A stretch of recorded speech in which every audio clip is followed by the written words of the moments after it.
Bom dia, novamente, a todos e a todas. Bom dia, Eduardo. Eu queria dizer umas breves palavras, antes de passar a palavra ao arquiteto Eduardo Souto de Moura, dizer que estarmos aqui numa reunião sobre políticas de arquitetura no âmbito da Comissão Europeia, no âmbito da presidência portuguesa da União Europeia, a falar sobre a Bauhaus é algo extraordinário, assim, até tem um certo live de surrealismo, que é interessante. Eu queria dizer-vos que o keynote speaker da CEPA, da Conferência Europeia das Políticas de Arquitetura, é Eduardo Souto de Moura, Prémio Pritzker 2011, e um arquiteto reconhecido e celebrado internacionalmente. A nossa ideia ao convidá-lo é que, como é sabido, o Eduardo Souto de Moura estabeleceu desde o início do seu percurso um diálogo particular, desenhado, projetado, pensado, quase vivido com o Mies van der Rohe, que foi o último diretor de uma última tentativa de estabelecer a Bauhaus em Berlim. E a isto junta-se o facto do Eduardo Souto de Moura ter expressado ultimamente opiniões particulares sobre o tema do dia, a sustentabilidade e as relações com a arquitetura, nomeadamente com os materiais de construção. Ora, o cruzamento destes dois temas, a paixão pelo Mies e a sustentabilidade, fazem do Eduardo Souto de Moura um convidado que nos pareceu obrigatório ou incontornável, como se diz. Por isso, em nome da Ordem dos Arquitetos, queria agradecer-lhe ser o nosso keynote speaker e passar-lhe a palavra, agradecendo-lhe muito a sua presença. E eu voltarei no fim para fazer algumas perguntas. Obrigado, Eduardo. Já me ouvem? Oh, Jorge, já ouvem-me ou não? Estão a ouvir? Eu não sei, mas eu... Já? Pronto. Portanto, antes de mais de começar, queria agradecer à Ordem dos Arquitetos o privilégio de falar sobre este tema. Eu, o arquiteto Jorge Figueira, que tem sido um assíduo comentador da minha obra e que eu recebo sempre com prazer, porque nem sempre é elogiosa, é crítica e construtiva. Bom, quando eu digo que queria agradecer este convite, é que deu-me bastante prazer, e é um tema que me interessa, aquilo que o Jorge disse, não só de continuar a estudar o Mies e fundamentalmente as suas contradições, quer dizer, as grandes ideias nunca são muito claras, têm que ser sempre ter algumas correções. E sobre este último ponto, que é fundamental, já não é um problema ideológico, ou de gosto, ou de estética, de gostar ou não, é um problema de sobrevivência. Quando se fala de sustentabilidade, temos que falar de sobrevivência e não promover. E essa sustentabilidade é uma coisa que tem que se inventar. Ninguém sabe o que é sustentabilidade. O que é sustentabilidade para uns não é sustentabilidade para outros. Portanto, é um pouco descobrir a inteligência da palavra e pô-la em prática. Bom, vou começar.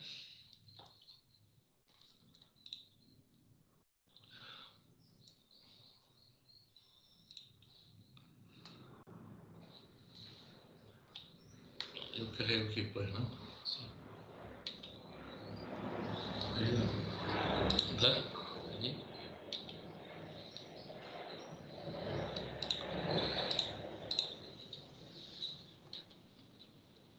Tá?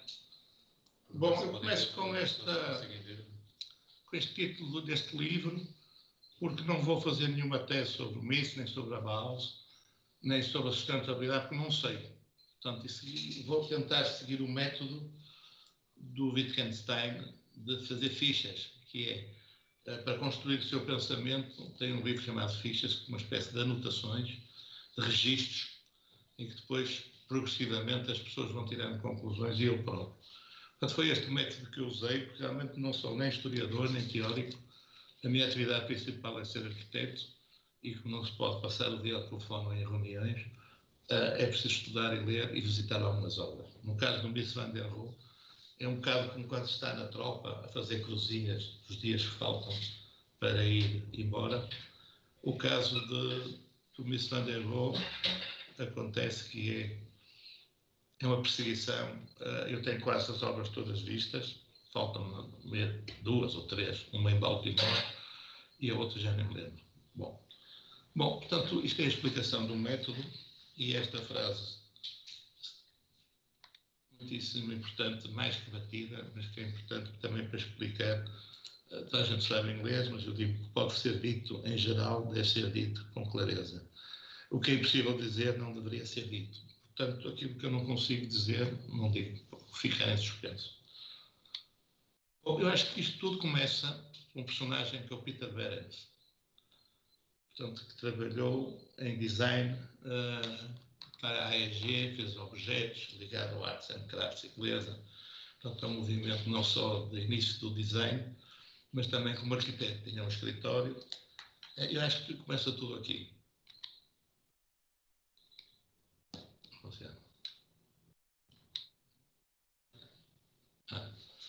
Que é este o ateliê do Peter Behrens, em que, em primeiro plano à esquerda, temos o Mies van der Rohe. Depois sabemos que o chefe do gabinete dele, que era o Gropius. E penso que eles nunca se deram muito bem, porque tinham feitios diferentes, formações diferentes, origens de classe muito diferentes, e portanto, cada um tinha convicções próprias. Está muito lento, porquê? Bom, porquê é que demora tanto? Pronto. É que está a demorar muito. Entretanto, temos aqui outra fotografia que é histórica, em que se diz que os três grandes arquitetos, o Mies van der Rohe, o Gropius e o Corbusier, trabalharam no ateliê do Peter Behrens. Reconhece que o quarto, eu penso que é o Mies, pelas entradas no cabelo.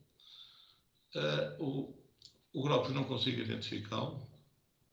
E o Corbusier, por leituras que fiz, a data que ele entrou no ateliê não coincidiu com o Gropius. O Gropius já tinha saído, mas coincidiu com o Mies. O que é importante, talvez os dois personagens do maior século XX terem trabalhado juntos no ateliê do Mies van der Rohe.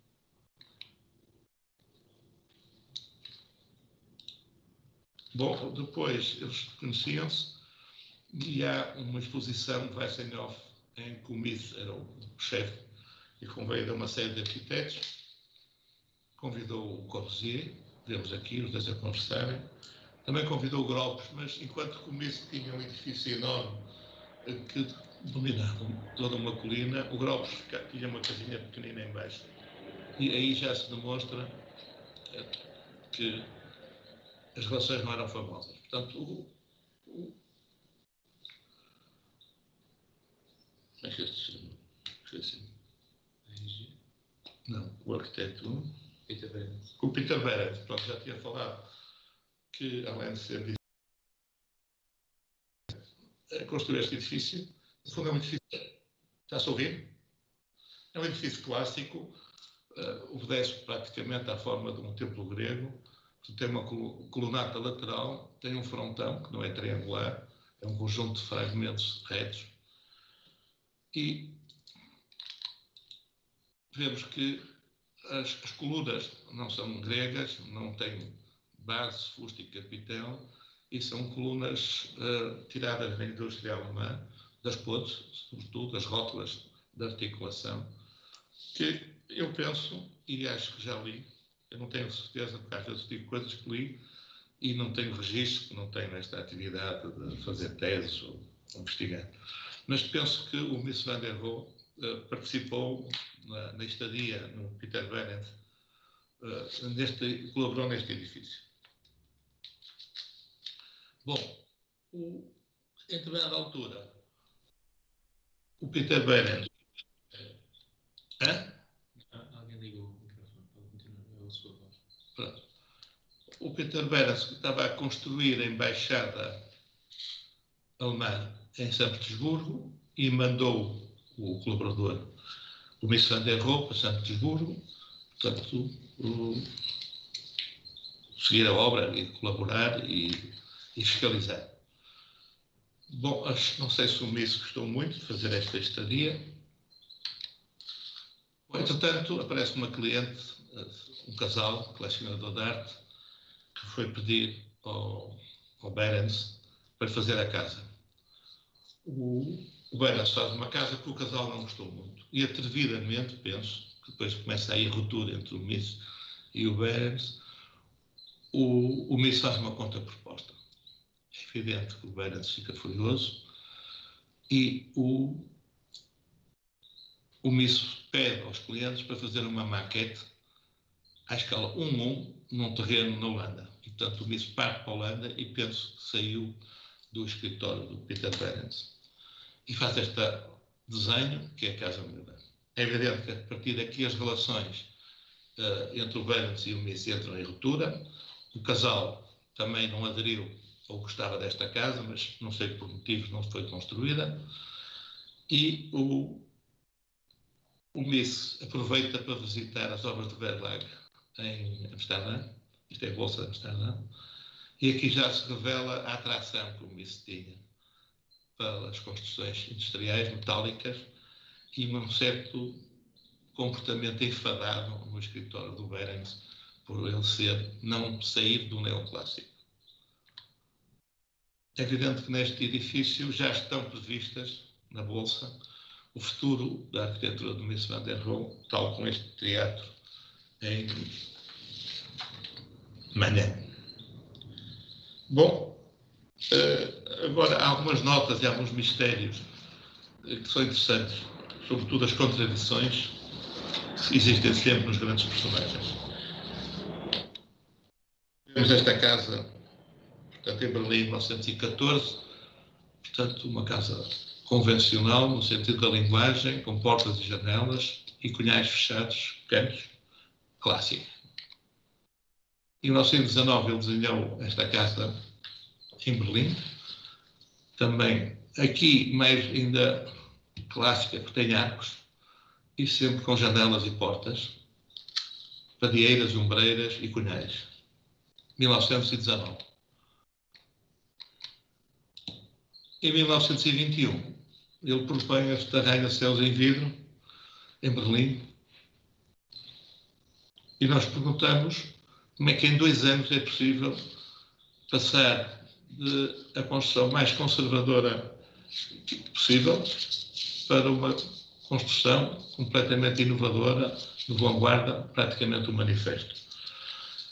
Foi uma questão que me preocupou sempre bastante, esta ruptura, esta inversão, e isso acontece geralmente quando há guerras, períodos pós-guerras, pré-guerras, tensões, revoluções, mas aqui não aconteceu nada em Berlim, penso eu, entre 19 e 21.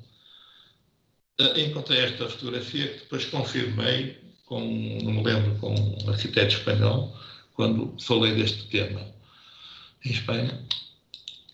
E vemos o Mies van der Rohe em 1920 em Berlim, na exposição Dada. Portanto, ele interessava-se, o Dada, como vocês sabem, surgiu em Zurique, no Cabaret Voltaire, portanto havia um grupo de artistas que se juntavam, e aparentemente, como é que um jovem arquiteto clássico se interessa por um movimento tão revolucionário como o Dada? O Dada fecha, acaba, os nazis entram lá dentro, fecham a exposição, e este mistério, portanto, é resolvido pelo interesse do Mies pelo dadaísmo. E daí, penso eu, em parte, aquela sua apresentação das suas obras com várias colagens, que na altura não era normal, hoje em dia toda a gente faz 3Ds. Mas o Mies não tinha computadores, nem programas de Photoshop, nem nada. Depois tem esta fotografia, que é mais uma contradição, que me interessa. O Mies, quando foi diretor, o terceiro diretor da Valse, e fez o programa, não introduziu a cadeira de História. Portanto, a arquitetura era dada com ateliês, havia os antecedentes, laboratórios de tecelagem, metais, carpintarias, não existia a cadeira de História. E é estranho, depois ele nas férias ia para a Grécia, e vemos aqui em Epidaurus, a pensar porque é que não tinha, se calhar, introduzido a história, quando isto era tão bonito. E, afinal, a história é a base e a Grécia da sua arquitetura.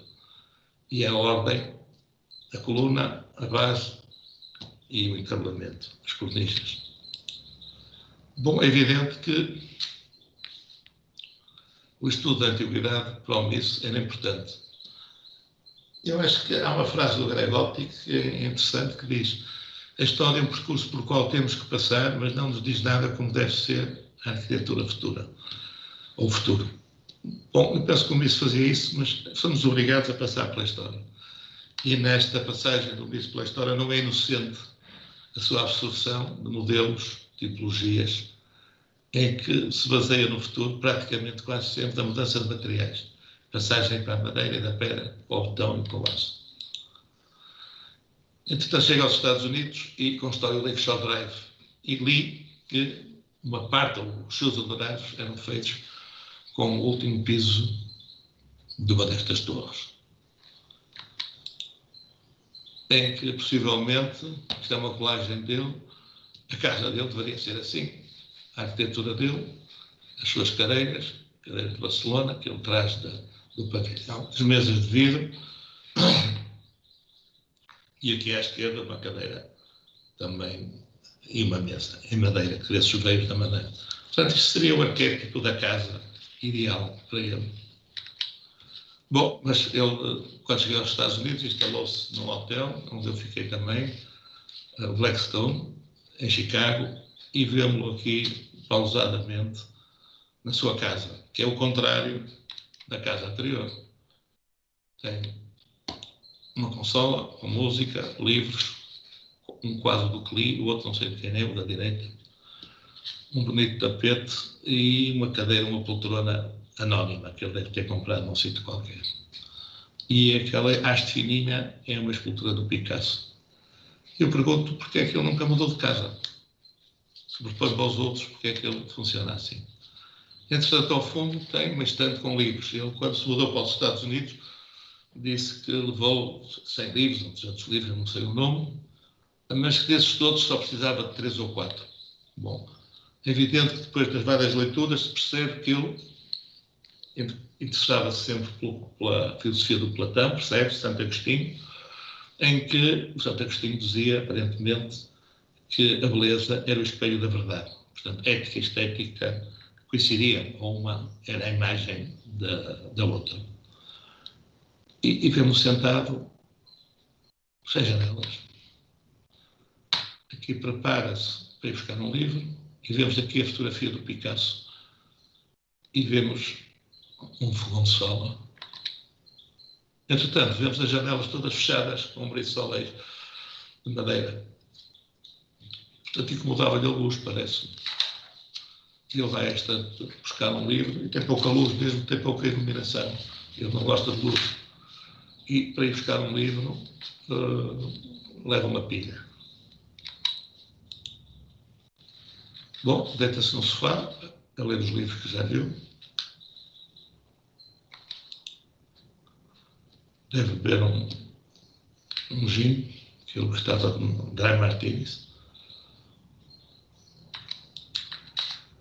E antes de deitar-se no sofá, tem que recolher os quadros todos.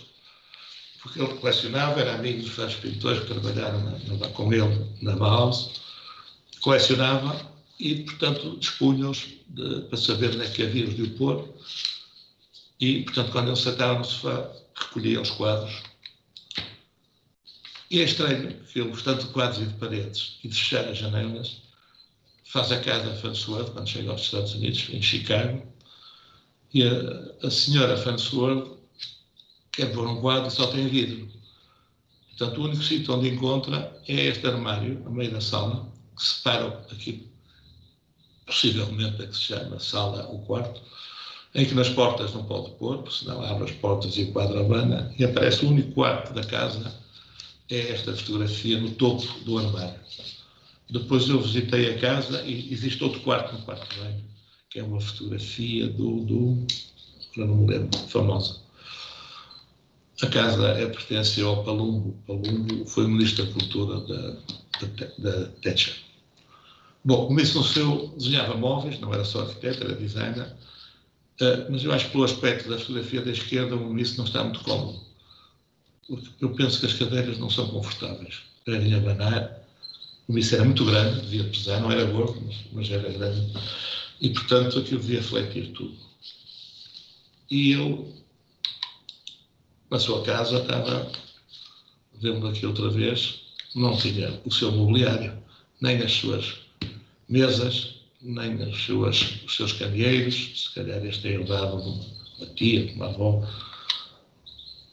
E agora, depois aqui uma pergunta que também tenho feito alguma investigação ou leituras, que é eu coleciono livros das casas dos artistas, das casas dos pintores.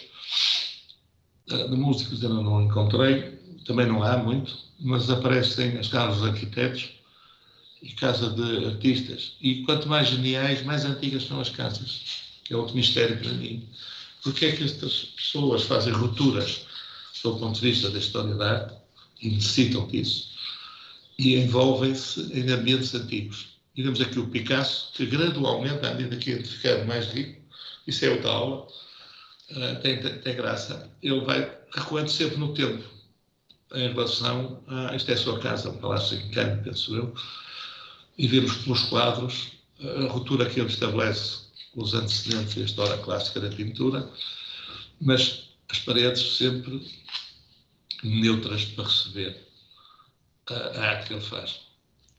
Isto é uma fotografia lindíssima, porque a Brigitte Bardot também é lindíssimo, e eu penso que vai-lhe fazer um busto que existe, ela de rabo de cavalo. Portanto, é outro mistério e outra contradição, não só no Misso, mas também no Picasso. Bom, isto é uma casa que ele fez em Berlim, em 1913, em que vemos, ele trabalhou como arquiteto bom, muito bom, que é o Bruno Paulo, e também era marceneiro, e a primeira atividade do Misso foi ser marceneiro, desenhar móveis, e vemos aqui uma casa convencional, e é interessante ver a composição da pormenorização interior, em que vemos as padeiras de madeira, as ombreiras de madeira que viram no rodapé, quase que nós fazemos hoje em dia. De vez em quando, para ter mais luz, como esta janela que dá para um jardim, ele levanta a padieira, mas deixa sempre uma peça central para o espaço ser contínuo.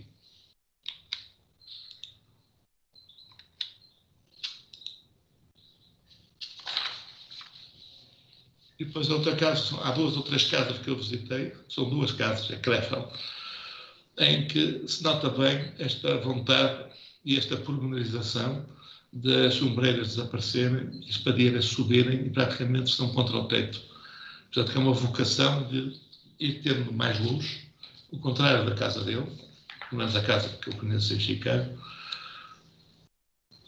e esta evolução entre as ombreiras que se encostam à parede e as padeiras que se encostam ao teto. Que leva depois, em 23, 24, a um desenho onde já não há padeiras, onde já não há ombreiras e há não paredes. Quer dizer, é uma linguagem da arquitetura que existe paredes, não paredes. Escuro, claro. Ao contrário, aquele livro que eu li e marcou-me muito, do Elogio das Sombras, do Stanislavski, que é um escritor japonês, em que fala da luz, da sombra e da penumbra. Realmente eu próprio, que uso muito, era raro fazer janelas, usava panos de vidro, fiquei impressionado. As minhas casas não têm sombras nem penumbras, ou é muita luz ou há escuro. São radicais. E, portanto, vemos aqui esta evolução em que ele chega retira os planos e os muros e ficam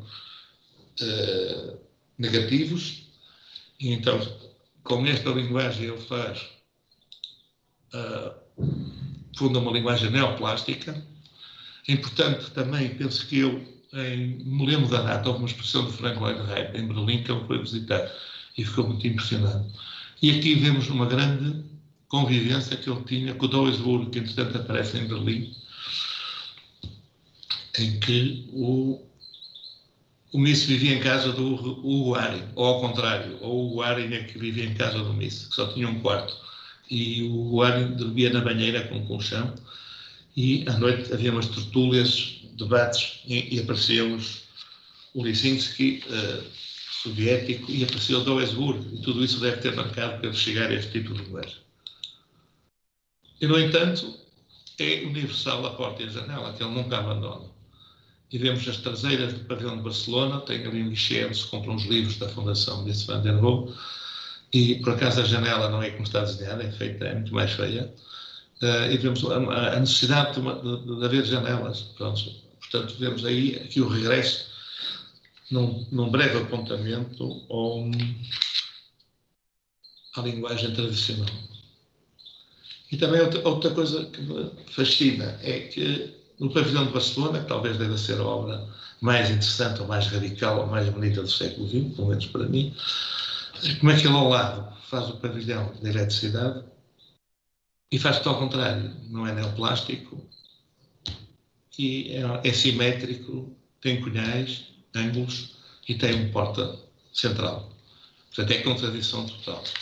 E isso é interessante porque percebe-se que o seu percurso não é linear, é de uma descoberta que depois ele, no fim da vida, é quase, penso que este é o penúltimo edifício que ele faz em Chicago, que é a Torre da IBM, e de quem diz que ele faz edifícios abstratos fora da cidade, e não tem aqui nenhuma planta, eu acho que há uma vocação, este edifício fica numa diagonal, numa avenida muito comprida, que vai dar esta porta. Portanto, há uma intencionalidade de marcar um eixo. Não sei o programa interior, mas há um regresso ao muro e à porta e à janela. Portanto, a vida, o que me interessa no Mies não é assim nem assado. É a oscilação que ele tem, não é black and white, é entre as linguagens e a evolução da história. Mas o clássico existia sempre, mesmo com materiais modernos. Substituindo a parede pelo vidro, mas a composição é sempre a mesma, tripartida, base, fusta e capitel. Este edifício foi demolido, ele propõe a recuperação dele, mudando os materiais, mas praticamente é igual, em que as janelas aumentam. Outro interesse que ele teve, uma perseguição, um estudo no respeito e no interesse, porque os arquitetos são interesseiros e copiam e roubam tudo. O ato da criação é um desespero, uma solidão, e tudo que vier na rede é peixe. E vemos aqui o Charlotte Burgo do Schinkel, em que ele depois utiliza em vários edifícios, como por exemplo a galeria do museu em Berlim, que agora foi recuperada pelo Schipperfield. E vemos este edifício que só embaixo, que é a galeria de Berlim, que só tem 2 pilares na fachada, como vemos aqui, e que no fundo, por esse mesmo princípio da composição e pela evolução tecnológica dos materiais e das possibilidades das técnicas, passamos de 18 colunas no Altes Museum do Schinkel para 2, em que o teto também é retirado, penso, da composição que vimos há bocado do Schinkel. Bom, depois tudo isto é como nos tempos gregos, quer dizer, os gregos inventaram uma ordem, faziam templos pequenos, médios, grandes. Podemos visitar o templo de Selinonte, e depois nos romanos fui ver aquele templo na Síria, não me lembro, de Babel, não me lembro do nome. Bom, e vemos que os gregos tinham estas funções de escalas com as ordens, e depois também tinham uma solução de fazer as plataformas em que se adaptavam às várias topografias. Por exemplo, fiquei impressionado com o templo de Agrigento, a maneira como é feita a base e que se adota quase na praia, em frente ao mar. Portanto, está para tudo, vai desde 50 aos 60, para não falarmos depois naquele pavilhão de congressos que ele faz para Chicago, que tem 200 metros de comprimento, ou coisa do género. Bom, e vemos de 18 colunas, passamos a 2, e depois a sua última casa que não construiu, a Reza House, que parece que houve um milionário que comprou os desenhos ao museu, ou que tinha emprestado, ou pagou não sei o quê, e parece que construiu esta casa, que é a 50 by 50. Só tem um pilar na fachada. Depois ainda há outra, que não consigo encontrar o desenho, que é uma construção que só tem um pilar a meio, portanto, um pilar central, e depois toda a casa é em console. É uma obsessão pelo ramo. Continuação da influência vemos aqui os dois pilares da fachada e o acesso que falamos do princípio do envasamento e da plataforma que se adapta às várias tipografias, em que ele também vai sempre ao Schinkel, não é? Vemos aqui o Schinkel com a escada, o muro e as colunas. Só que ele fazendo em ferro, tira de algumas. Bom, outro aspecto que é muito interessante, que tem sido muito comentado, e a mim também me interessa, porque há uma certa má língua, não sei se é inveja, se é que é. Por exemplo, assistimos a um período de insulto ao Corbusier, dizendo que ele pactuou com o regime de Vichy, porque tem uns livros, por acaso o Cisa emprestou um livro dele, do Corbusier, que editava numa editora de Vichy, com como é que se chamava o general? Não me lembro, não interessa, vocês sabem quem é. E, portanto, houve um período chamado fascista ao Corbusier, que pactuou e que escreveu cartas ao Mussolini a pedir trabalho.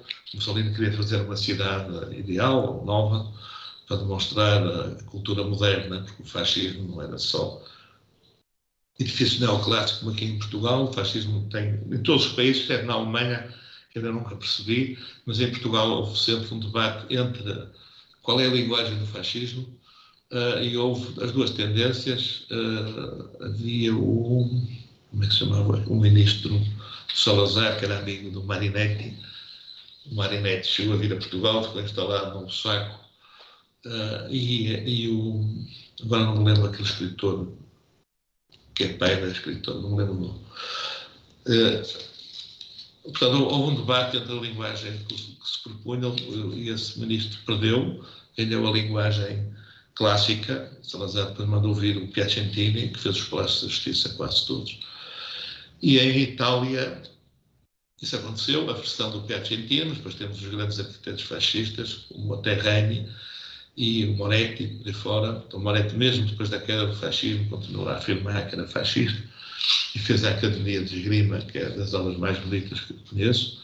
E aí é um problema entre ética e estética que eu tenho, que é gostar de obras feitos por arquitetos fascistas, que não consigo isolar, mas que autonomamente a sua composição é boa. No fundo é um muro lindíssimo que o Miss constrói como monumento a Luxemburgo, que depois junta numa estrela e a foice e o martelo. Portanto, é uma homenagem ao movimento soviético e ao movimento comunista.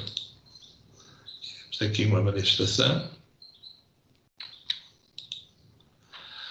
E depois, o mesmo muro, ou quase parecido, a arquitetura a receber outro símbolo, que é a Cruz Gamada, em comício num ato de desespero, no fim da Bauhaus, quando começa a Bauhaus a ser atacada, porque depois da gestão do Hans Meyer, que era comunista, e tinha uma brigada, um grupo de arquitetos e alunos comunistas, e fazia da Bauhaus uma atividade não só política, mas também o seu objetivo era a construção da habitação social.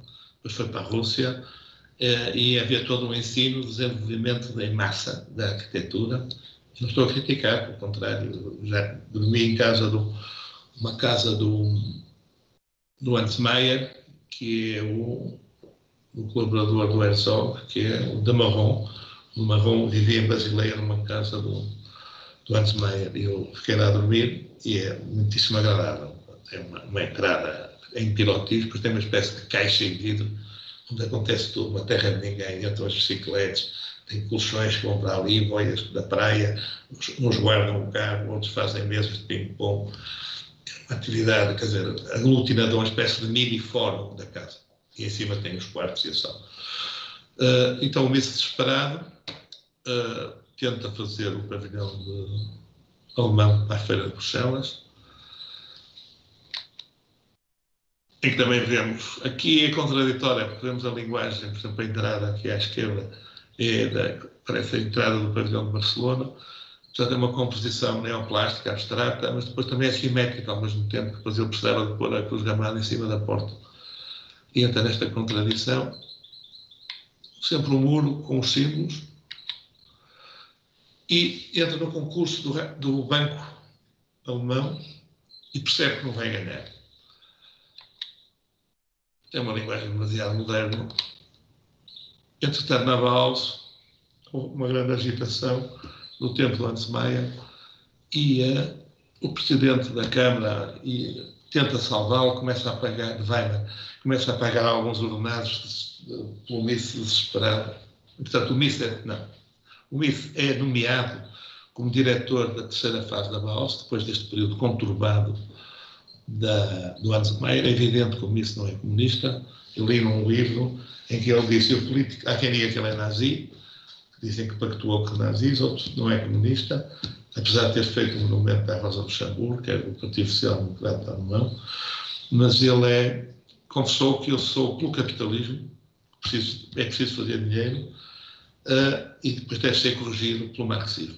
Portanto, é um texto que vem aí no último livro que eu li sobre o fim da Bauhaus.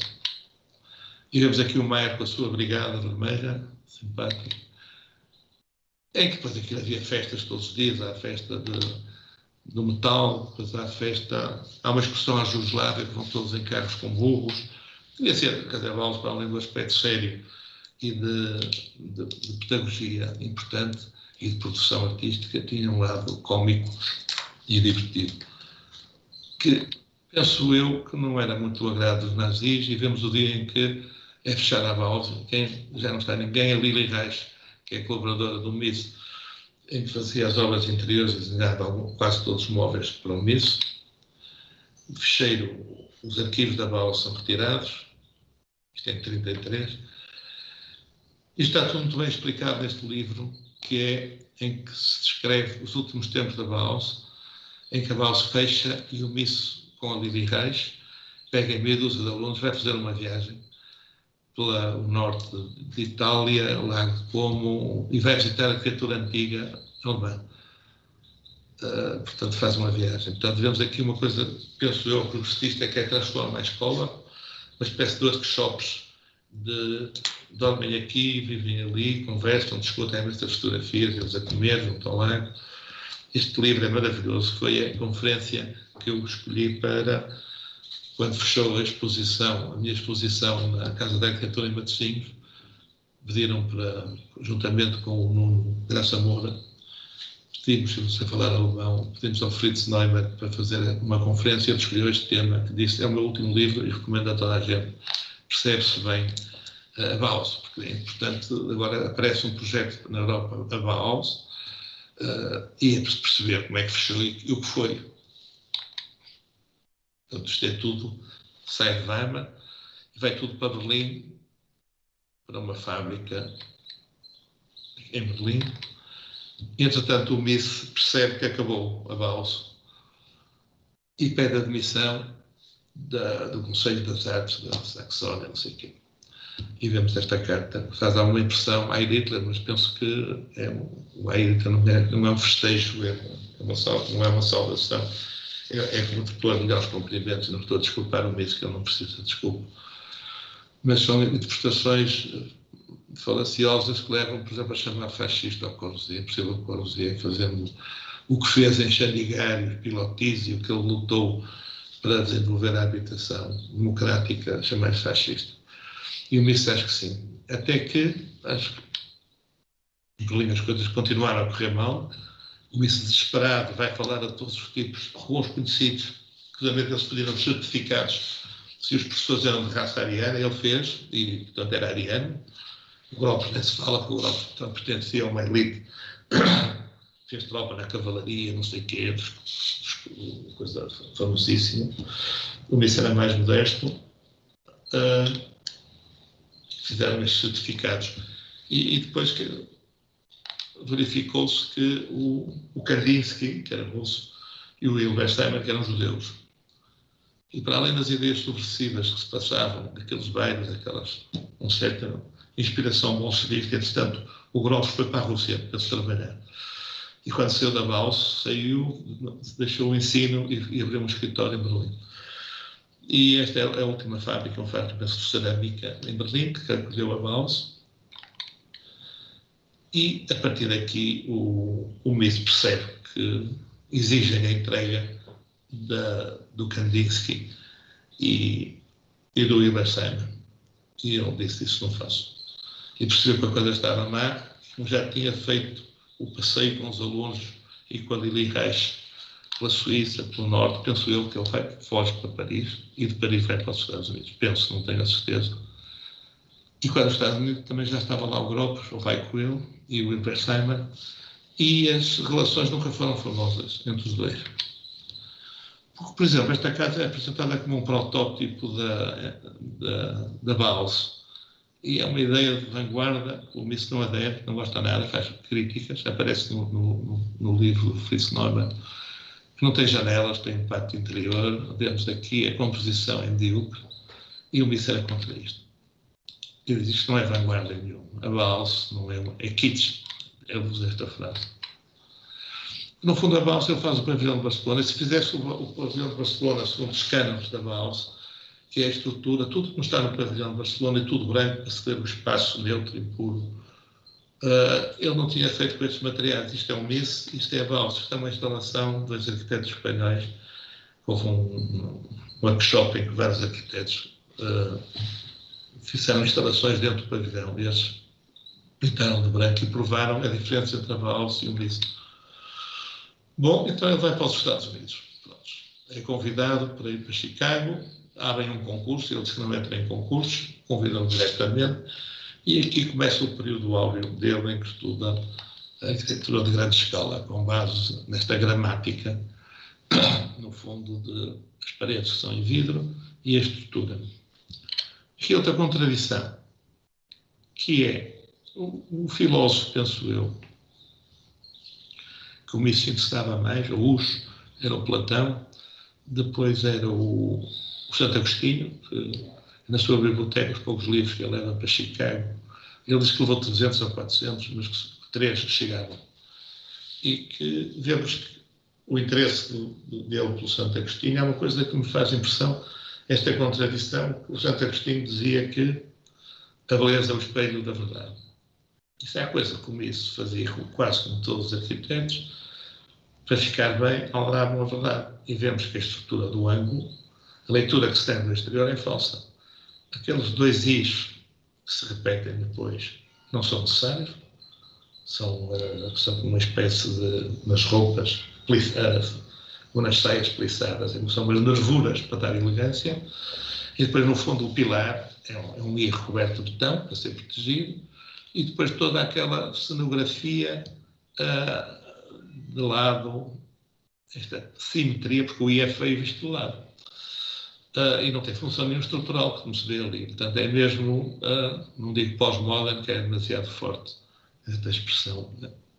Mas depois faz uma série de edifícios em que ele vai construindo esta gramática, tal como os gregos fizeram, o dórico, o coríntico, depois é repetido sempre conforme uma lei, e ele estuda, porque não é fácil mentir, não é? É muito difícil mentir. O Nietzsche dizia: a cara que diz a mentira está a dizer a verdade. E, portanto, é outra maneira falaciosa de dizer a verdade, mentir. Ou como aquela expressão popular portuguesa que se diz com a mentira me enganas, não é? É uma expressão, no fundo significa isso. Portanto, este é um póster que a minha filha, que é arquiteta, me ofereceu, uns anos, que são os prédios praticamente todos, o detalhe dos cantos. Bom, e depois nos Estados Unidos chega a Chicago e isso ainda se reforça mais.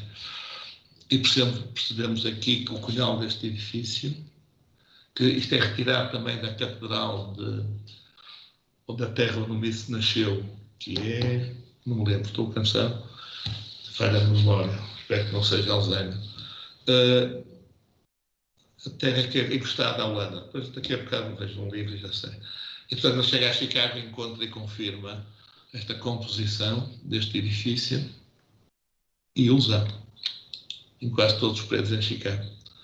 Bom, depois ele recebe a medalha da River em Londres, tem que fazer um discurso, então leva estas fichas, daí gostar este título, fichas do Wittgenstein, e leva alguns arquitetos aí que ele fala, têm direções diferentes, mas que lhe interessam. Vemos ali o Berns, o Verlag e tal. E levei esta, levei Most from Old Buildings. Foi o que ele fez quando a Val se fechou, para aprender, se calhar temos que visitar os edifícios antigos. Lembro-me imenso o Tabra, quando todos os anos organizava os alunos do primeiro ano uma viagem, uma espécie de travessia de Portugal, em que ia a Coimbra, visitar os conventos, a Sé, os claustros, a escultura calcária, depois passava por Tomar, explicava os vários claustros, e depois passavam por Évora, e fazia uma espécie de história da cultura portuguesa. E não é para explicar nada como é que os alunos iam fazer, mas entra por osmose, e na hora da verdade em que nós temos que desenhar, essas coisas aparecem. E são referências, e damos segurança. Às vezes, o copiar é um problema de segurança. Quer dizer, não começar do zero. Primeiro é estúpido começar do zero. Quando tanta gente já fez tanta coisa boa, porque é que nós não adaptamos o que os outros fizeram ao nosso problema? Bom, por exemplo, aqui vemos a catedral da terra onde ele nasceu, me lembro, que é na Alemanha, onde houve um congresso do Miss Mandigo, que eu fui, e o edifício que ele fez em Berlim, e pergunta escutar, usar os edifícios antigos, vemos a estrutura, os grandes vitrais. Portanto, ele conhecia bem isto. E quando chegou a Chicago, então também começou a perceber a composição das janelas, a modulação, os rótulos. E vemos ao fundo um edifício dele e a maneira como se liga o antigo e o novo. Bom, pois então ele fez uma coisa que não conseguia fazer na Vals, porque estava num período de agitação, e o legado do Maier era tumultuoso, e que era trabalhar com os alunos. Há um ponto que já não se percebia quais eram os projetos dele e os projetos dos alunos, ao ponto de ele usar a escola como ateliê. É uma coisa que eu gosto de fazer isso. Há uns workshops que se fazem em Pamplona, em casa do Pachi Mangado, em que há dois arquitetos mais velhos, que é o Pachi e eu, e cada um tem dois assistentes. Eu tenho o Camilo Rebelo e o João Pedro Seródio, e o Pachi tem dois assistentes espanhóis. E aí não é os alunos que fazem os projetos, é tudo real. As câmaras, uma junta de freguesia, uma adega, faz um pedido ao Pachi, e eu temos que fazer o projeto em 15 dias ou 10 dias. Eu só vou 3 ou 4, porque não posso estar lá em 15 dias. Ou mais na parte final, e o Seródio e o Camilo vão aguentando. E é de uma intensidade brutal, que levantamos cedo, não há muito que fazer, que é numa aldeia, e ao tomar um pequeno almoço tomamos todos juntos, com os alunos, com os professores, já estamos a discutir. Depois há um restaurante há um contrato, vai tudo almoçar nesse restaurante, portanto continua sempre a conversar e a discutir, tomar café, beber um copo, e depois trabalha-se tarde. Ao fim da tarde, às vezes, convidamos arquitetos para mostrar projetos semelhantes com programas ao que estamos a fazer, e portanto, não se distingue a parte pedagógica da parte profissional. Eu acho que essa fusão é importante. E hoje acredito numa escola quase feita com workshops. E vemos aqui o projeto de alunos, que se perguntar se são do MIS ou dos alunos do MIS, eu não sei dizer. Portanto, é uma identificação grande. Há um academismo muito forte.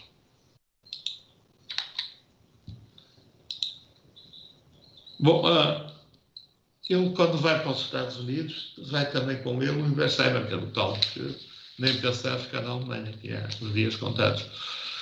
E ele trabalha com o Ibersheimer também em urbanismo, nisso. Porque o urbanismo na Alemanha era feito, há um caderno de croquis que é interessante, que o Hitler desenhava tanques, desenhava aviões, desenhava praças, e depois passava aquilo ao Speer. E no fundo, Berlim era redesenhado pelo Hitler e pelo Speer com estas maquetes, e é incompatível com os de Bersheimer e com o futuro da cidade e da arquitetura, em que esta repetição, esta pré-fabricação, também tem um ponto de vista social, introduzido pelo Maier, de toda a gente ter uma casa, e que é utilizado esses princípios no ITT de Chicago, num campus, que é completamente diferente, como se pode ver, dos desenhos do Spear. Bom, é importante esta frase para acabar. A Bauhaus foi uma ideia e creio que as causas da enorme influência, tal, vocês estão a ler, não vou ler.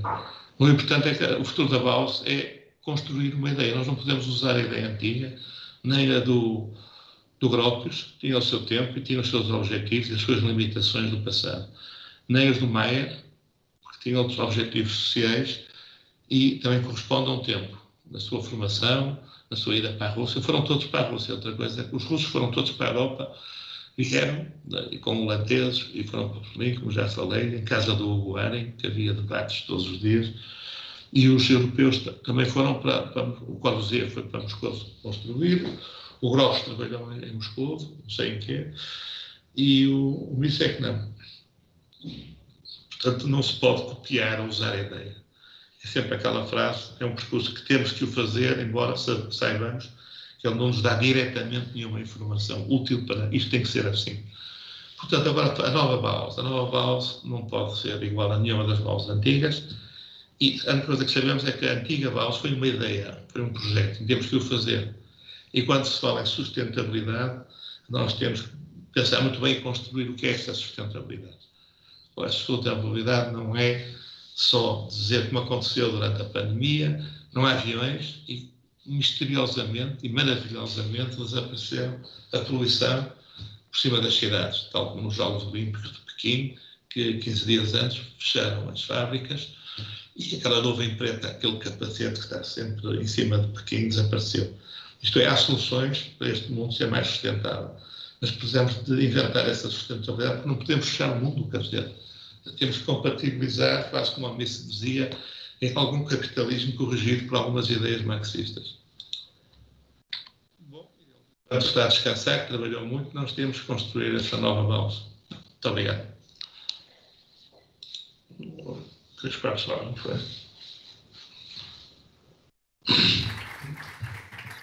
Obrigado, Eduardo, pela excelente viagem por este tempo misiano. Nós temos aqui algum tempo para conversar um pouco e eu queria voltar ao tema do legado da Bauhaus, que sei que o Eduardo embora eu tenha exposto agora de uma forma muito elegante, mas que é bastante crítico ou cético. Acho que transformar a Bauhaus numa ideia é uma maneira muito elegante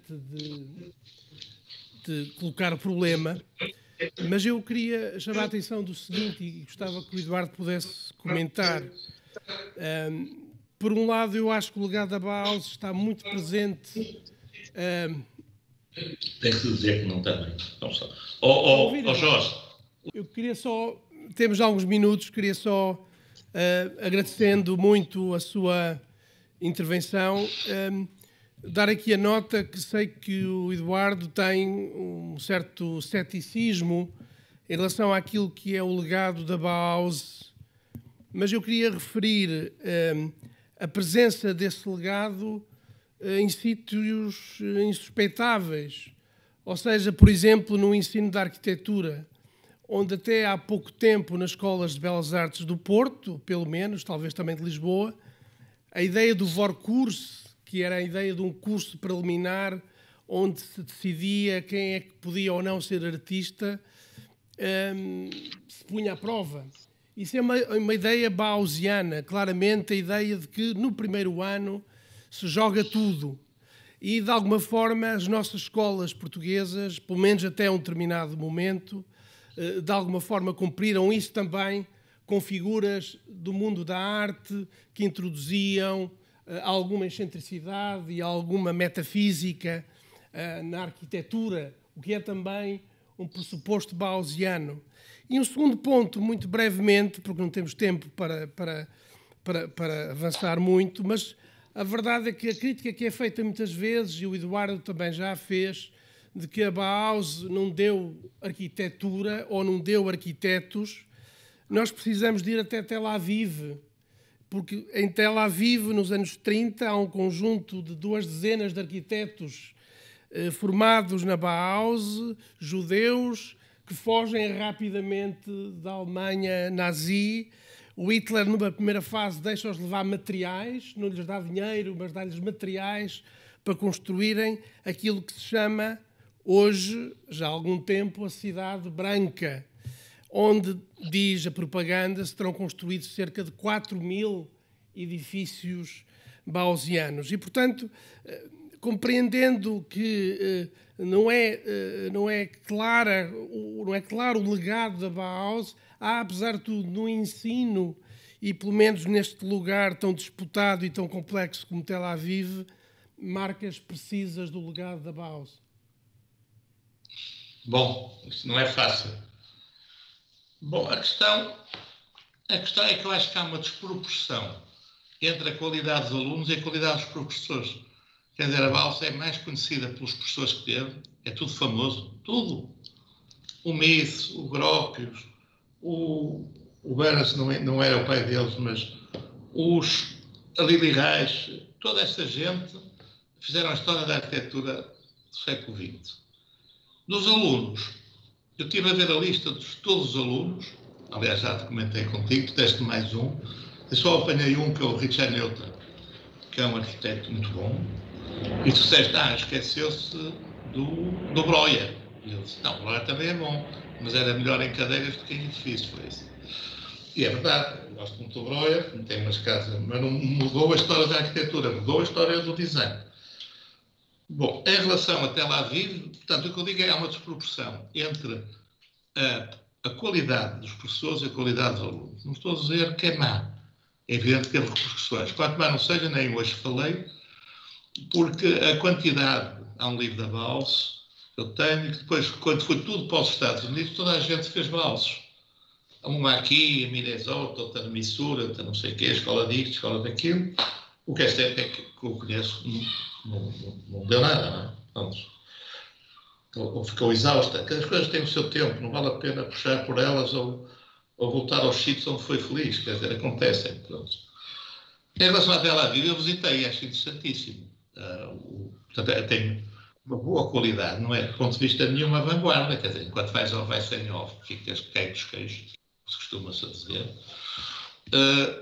Aí vê-se uma coisa que é uma certa ironia quando eu digo que o Mies e o Gropius nunca se gramaram muito, mas não se respeitavam. Portanto, eram diplomatas um com o outro. E no Weißenhof isso nota-se que tem aquela colina com o edifício do Mies enorme, e depois ele convida as pessoas, dá-nos, é a galinha, os pinteiros em baixo, e o Gropius tem 2 casinhas do mais pequeno que há, que é mesmo dizer, tu ficas aí em baixo para estas casotas. Bom, isto a propósito, agora sobre Tel Aviv. É muito interessante, Tel Aviv. É uma construção de cidade de quadrícula, que não tem nada a ver com o espírito da Bauhaus, que é muito mais a cidade de jardim, os campos. Aquilo é Rue Corridor. E é muito Art Deco, que eu acho graça, quer dizer. Mas é muito Art Deco, é muito mais Art Deco que a vanguarda soviética e com o Mulhouse Lagui. E, portanto, é uma Bauhaus, não digo... É um bocado como a nossa, o nosso modernismo, que é bom, mas não é radical. O que eu gosto do Togi é que fez a única casa radical em Portugal, que é aquela do Sandi Castro, em Cascais. Bom, portanto, eu não estou a desprestigiar de nenhuma maneira nenhuma a Bauhaus. O que eu não posso é dizer, não nos vamos acomodar à ideia da Bauhaus para o futuro. Aquele documento da Comunidade Europeia é um documento muito interessante, mas perigoso. Parece que temos ali uma receita, não temos nada. A Bauhaus, a última frase eu metia no fim, a Bauhaus é uma ideia, é um projeto, temos que o fazer. E esse projeto não é independente da sustentabilidade, porque isto não é um problema de opção estético, ideológico, o mundo acaba e as pessoas acabam. Eu quando me digo assim, eu tenho que começar a pensar nisto, porque é uma evidência, não nos podemos continuar nisto, e estamos a continuar. Portanto, muito mais se a janela é para a esquerda, para cima ou para baixo, é preciso pensar que a pegada carbono tem que desaparecer, pronto. Portanto, é uma vocação que tem que haver, não sei como. Portanto, agora, esta ideia de vamos buscar a Bauhaus, a indústria, as artes e não sei o quê. O futuro já foi feito. O melhor exemplo da Bauhaus é o IKEA. Acabou, pronto. bom, barato e bonito.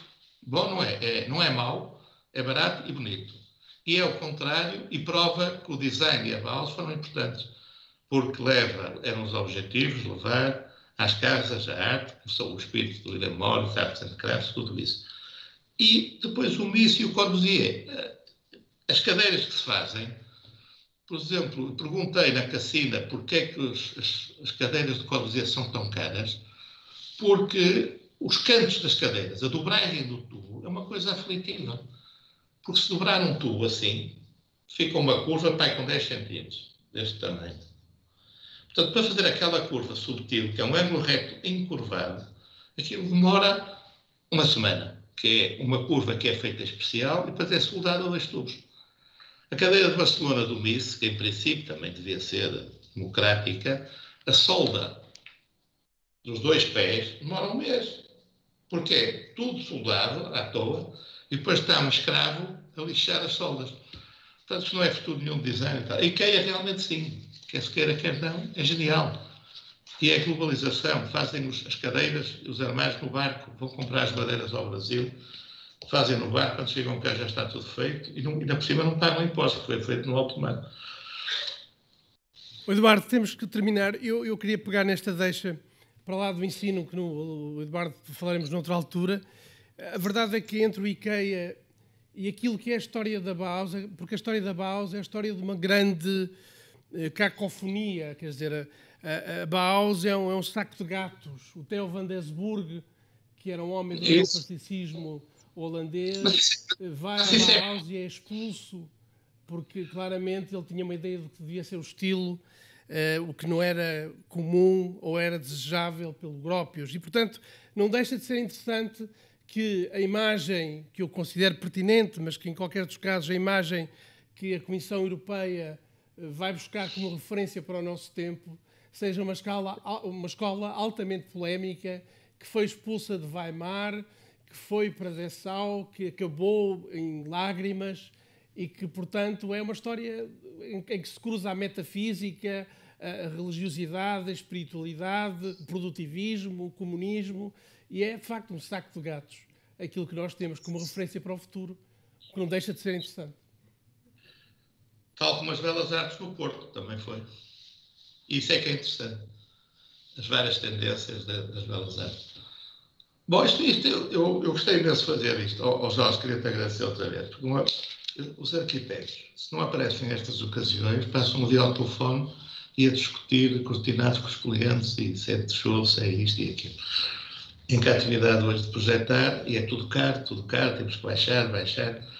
E a atividade hoje de projetar não se pode dizer que seja uma coisa interessante. Se não aparecem estas questões, oportunidades para um tipo estudar, investigar e ficar a pensar.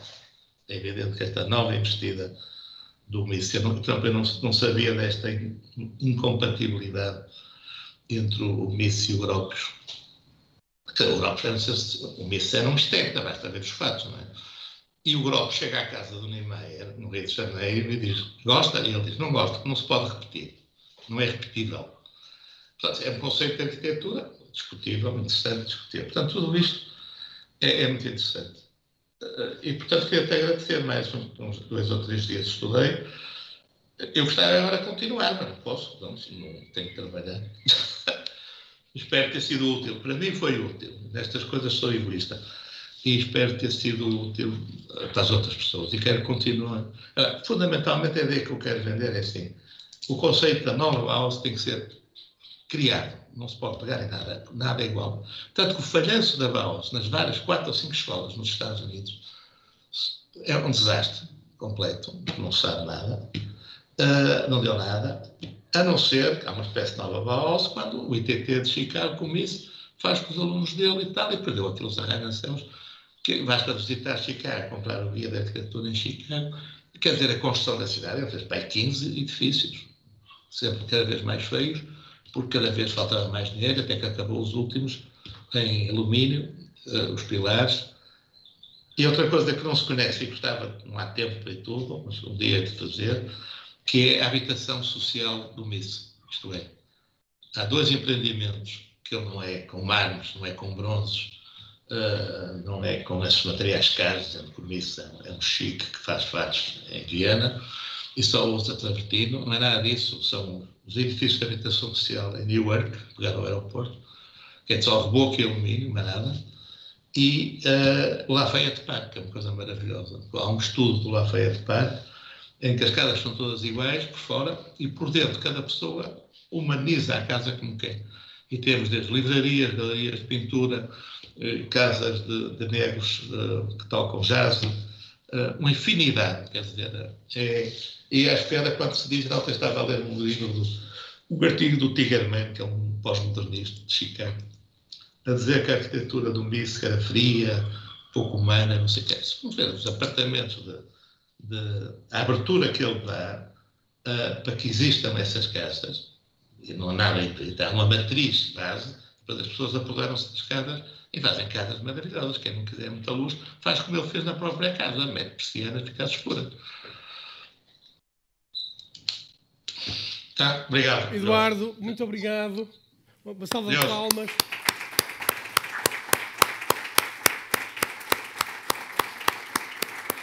Obrigado.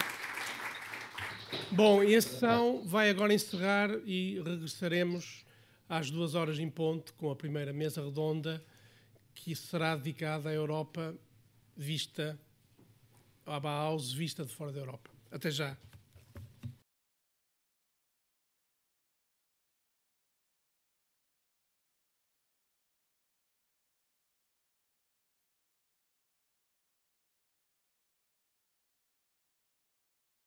You weren't there.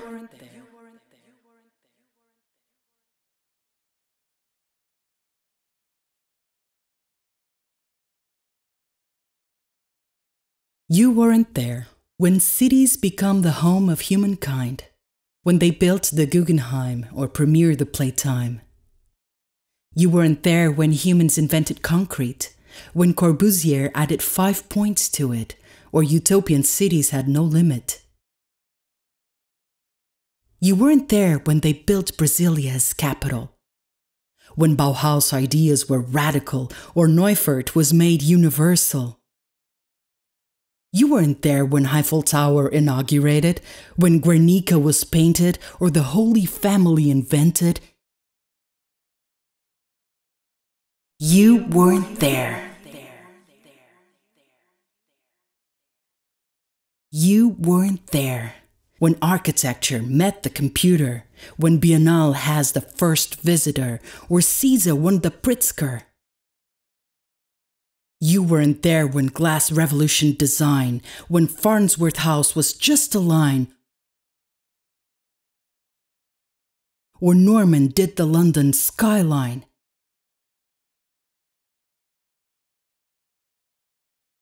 But we could be there.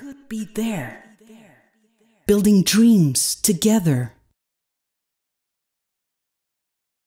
inventing ideas new and radical,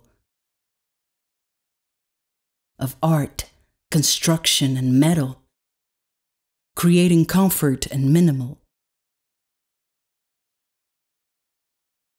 And through our windows, challenge the world to see the greatest architecture of our time.